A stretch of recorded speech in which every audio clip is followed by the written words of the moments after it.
கர்த்தரும் என் மீட்பருமாயிருக்கிற ஆண்டவராகிய இயேசு கிறிஸ்துவின் இனிய நாமத்தில் இந்த நாட்களிலே மீண்டுமாய் ஒரு புதிய வாக்குத்தத்தத்தோடு உங்களை நான் சந்திப்பதில் நான் மிக்க மகிழ்ச்சி அடைகிறேன். கர்த்தருக்கு மகிமை உண்டாவதாக. இன்றைய நாளிலும் 28ஆம் தேதி மே மாதம் 2026ஆம் ஆண்டு வியாழக்கிழமை இந்த காலை வேளையிலும் ஆண்டோடைய வார்த்தை இந்த நாட்களில் இப்படியாக கடந்து வருகிறது. யோபுவின் புஸ்தகம் 29வது அதிகாரம் 3வது வசனத்தை வாசிக்க கேட்போமா இருந்தால், அப்பொழுது அவர் தீபம் என் தலையின் மேல் பிரகாசித்தது, அவர் அருளின வெளிச்சத்தினாலே இருளை கடந்து போனேன் என்று சொல்லி இந்த நாட்களிலே அங்கே வேதம் சொல்லுகிறதை பார்க்கிறோம். பக்தனாகிய யோபுடைய வார்த்தையை இந்த நாட்களில் நாங்கள் பார்ப்போமா இருந்தால், அவர் சொல்லுகிறார், சென்று போன மாதங்களில் தேவன் என்னை காப்பாற்றி வந்த நாட்களிலும் எனக்கு உண்டாயிருந்த சீர் இப்பொழுது இருந்தால் நலமாயிருக்கும். அப்பொழுது அவர் தீபம் என் தலையின் மேல் பிரகாசித்தது, அவர் அருளின வெளிச்சத்தினால் கடந்து போனேன். தேவனுடைய இரகசிய செயல்கள் என் கூடாரத்தின் மேல் இருந்தது.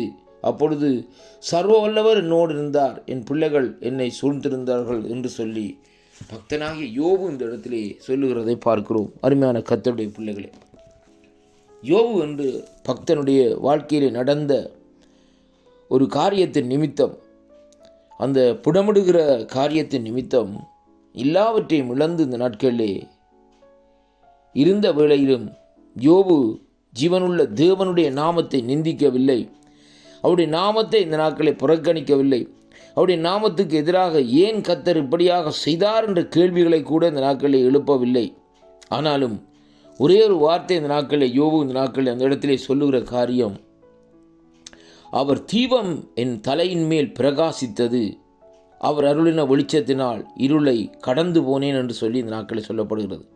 ஆம் பிரியமான அன்பு பிள்ளைகளே, இன்றைய நாட்களிலே அவருடைய தீபம் பரிசுத்த ஆவியானவர் என்று நாங்கள், அதாவது அவர் எங்களுக்கு அனுப்பி தந்த அவருடைய தீபம் நம்முடைய தலையிலே இந்த நாட்களில் பிரகாசித்து கொண்டிருக்கிறது. அது மட்டுமல்ல, அவர் அருளுகிற அந்த வெளிச்சத்தினாலே இருள் இந்த நாட்களை கடந்து போகிறது. பரிசுத்த ஆவியானவர் உங்கள் மேல் வருகிற வேளையிலும் நீங்கள் யூதேயா, எருசலேம், சமாரியாவிலும் எனக்கு சாட்சிகளாக இருப்பீர்கள் என்று என் ஆண்டவராகிய இயேசு கிறிஸ்து திருவிழம் பற்றினார் என்று சொல்லி கர்த்தருடைய வார்த்தை இந்த நாட்களை நமக்கு சொல்லுகிறதை பார்க்கிறோம்.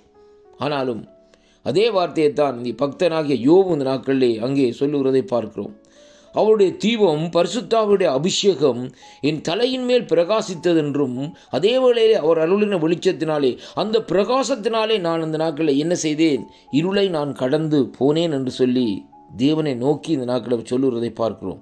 அன்பு பிள்ளைகளே, நம்முடைய வாழ்க்கையிலே இன்றைய புதிய ஏற்பாட்டிலே காலத்திலே வாழ்ந்து கொண்டிருக்கிற அன்பு சகோதரனே, அன்பு சகோதரியே, அன்பு வாலிப தம்பியே, இந்த வார்த்தையை கேட்கிற அன்பு சகோதரனே, உடைய வாழ்க்கையிலே பரிசுத்த ஆவியானவருடைய அபிஷேகம் இந்த கடைசி நாட்களிலே தேவையாக இருக்கிறது. ஏனென்றால் இந்த உலகத்திலே நடக்கிற ஒவ்வொரு காரியத்துக்கும், ஒவ்வொரு அசம்பாவிதங்களுக்கும், ஒவ்வொரு அசுத்தத்திற்கும் நீ தப்பி நடக்க வேண்டுமா இருந்தால் அந்த அபிஷேகத்தை நீ இந்த நாட்களில் அவரிடத்திலே வாஞ்சித்து பெற்றுக்கொள்ள வேண்டும். அருமையான அன்பு பிள்ளைகளே, அப்படியாக அந்த அபிஷேகத்தை நீ பெற்றுக்கொள்வாயா, இந்த நாட்களில் இருப்பாயா இருந்தால்தான் இங்கே பக்தனாகிய யோபு எப்படியாக தன்னுடைய வாழ்க்கையில் இந்த நாட்களில் நடந்தாரோ, அவருடைய வாழ்க்கை எப்படியாக மாற்றப்பட்டதோ அதே போல உன்னுடைய வாழ்க்கை இந்த நாட்களிலே மாற்றப்படும். அவருடைய தீபம் பாருங்கள், அந்த பரிசுத்தாவோட வல்லமை இந்த நாட்களிலே நம்முடைய தலைமையிலே இந்த நாட்களில் பிரகாசிக்கிற வேளையிலே பாருங்கள், அவருடைய வெளிச்சத்தினாலே நாங்கள் இருளை கடந்து போகலாம். எந்த இருளும் இந்த நாட்களில் நம்மை சூழாது, எந்த பயமும் இந்த நாட்களில் நம்மை அணுகாது. ஏனென்றால் அவருடைய வெளிச்சம், அவருடைய அபிஷேகம் நம் தலைமையில் இந்த நாட்களில் இருப்பதனால் இந்த நாட்களிலே அங்கே சத்துருக்கள் நம்மை மேற்கொள்ளாதபடி இந்த நாட்களில் இருக்க முடியும். பக்தனாய தாவீது ராஜா சொல்லுகிறான், அபிஷேகம் பண்ணினவனுக்கு மேலே நான் இந்த நாட்களிலே கரங்களை நீட்ட மாட்டேன் என்று. அருமையான கர்த்தருடைய பிள்ளைகளே, அதனாலே அந்த தேவனுடைய ஜீவனுள்ள தேவனுடைய அபிஷேகத்திலே இந்த நாட்களிலே, பரிசுத்தாவுடைய அபிஷேகத்திலே நாங்கள் அனுதினமும் ஒவ்வொரு நிமிஷம் இந்த நாட்களிலே நிறைந்திருக்க வேண்டும். அதைத்தான் கர்த்தருடைய வார்த்தை இந்த நாட்களை நமக்கு சொல்லுகிறது.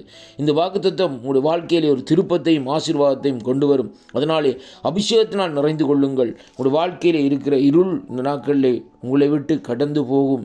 நீங்கள் ஆசீர்வதிக்கப்பட்டவர்களாய் சந்தோஷமாக இந்த நாட்களில் இருக்கும்படியாகத்தான் பரிசுத்த ஆவியானவர் இந்த கடைசி நாட்களிலே நமக்கு அருளப்பட்டிருக்கிறார் என்பதை உணர்ந்து கொள்ள வேண்டும். அதனாலே ஆவியானவருடைய அபிஷேகத்தை அசட்டை பண்ணாதபடி அந்த அபிஷேகத்தை பெற்று இந்த நாட்களிலே நீங்கள் வெளிச்சத்திலே நடக்கிற பிள்ளைகளாக இந்த நாட்களில் இருங்கள். அப்பொழுது அந்த இருள் உங்களை கடந்து போய் இந்த நாட்களிலே அவருடைய வெளிச்சம் உங்களை நடத்தும். கர்த்தர் தாமே உங்களை நிறைவாக ஆசீர்வதிப்பாராக. ஆமேன், ஆமேன், ஆமேன்.